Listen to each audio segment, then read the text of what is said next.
Are you hitting the gym more frequently with the new year here, but are unsure on what you should be eating or drinking to help support those fitness goals? I'm Dr. Gage Winkles. I'm a sports chiropractor here at Health Fit Chiropractic, and today we're going to go over a few quick and easy tips to help you achieve those fitness goals in 2025 here. First, we're going to dive into hydration. Now, this is something I get asked a lot from a lot of the athletes that come into the office here. How much water should I be drinking? Should I be adding things to the water? And so what we want to go over here is some of the basics, some of the staples that we consider to help support you in your training and achieving your fitness goals. So first off, with overall hydration, we're looking for about 8 cups daily of water intake. Now, what I like to do here is I like to add some things into the water throughout the day. I personally can't drink plain water all day long. So one thing I like to do is I like to add a little Celtic sea salt. This is going to help support some electrolyte levels within the body. Celtic sea salt can be found anywhere. You can get it online, your local grocery stores there. And just putting in about a teaspoon of Celtic sea salt there will add a little bit of flavor to the water, but it'll also help balance out some of those electrolytes like magnesium, potassium, and sodium, and help that water get into the cells within the body there.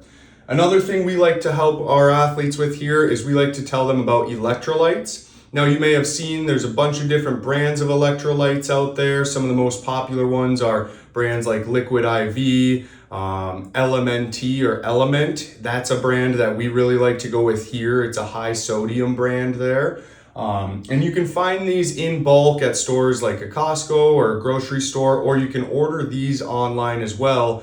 And what those do is they also help support those different levels of different minerals within the body there, sodium, potassium, magnesium, and all of that's going to help that water get into the cells, help the body stay hydrated longer throughout the day. And so that's just a few quick, easy tips for hydration there.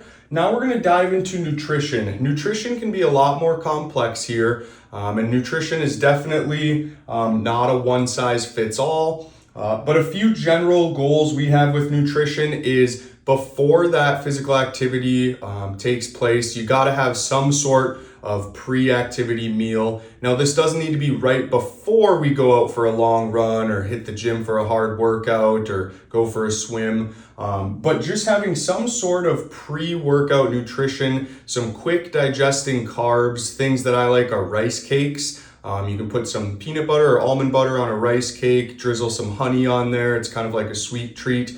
And that's a really quick digesting carb to help give you a quick burst of energy to help sustain through that workout there.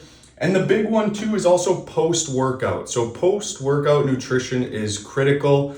Again, this is not a one-size-fits-all, but generally post-workout, we're looking for about 30 grams of protein intake. Now, if you supplement with a protein powder, a lot of those are going to be anywhere from 20 to 30 grams of protein per scoop, if that's in powder form there. We like a lot of whey protein here, whey protein isolate. If you have dairy, then we can look at other options if you have a little dairy intolerance there. But we are looking for about 30 grams of protein to be ingested within, ideally within an hour after your workout. So another thing too, to go along with meals and nutrition with achieving fitness goals is a lot of people talk about meal prep, but they aren't sure how to construct a meal prep, right? And so one thing I wanted to touch on quickly is meal design.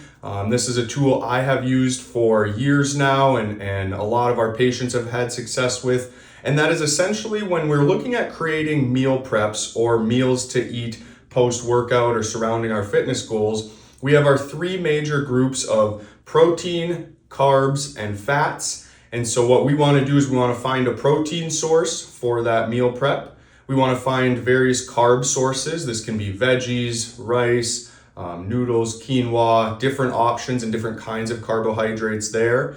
And then also fats is that third one. So obviously with fats, we don't want to overload on fats, but there are some really good healthy fats out there. Fats that come from fish, which can also help sustain our protein goal. Also with fats, things like avocado is a great option there to add into your meal prep. So Just some quick tips here today. If you have any questions about more information regarding hydration and nutrition surrounding your workouts as you work towards your 2025 fitness goals, send us a DM and we're happy to help. Take care.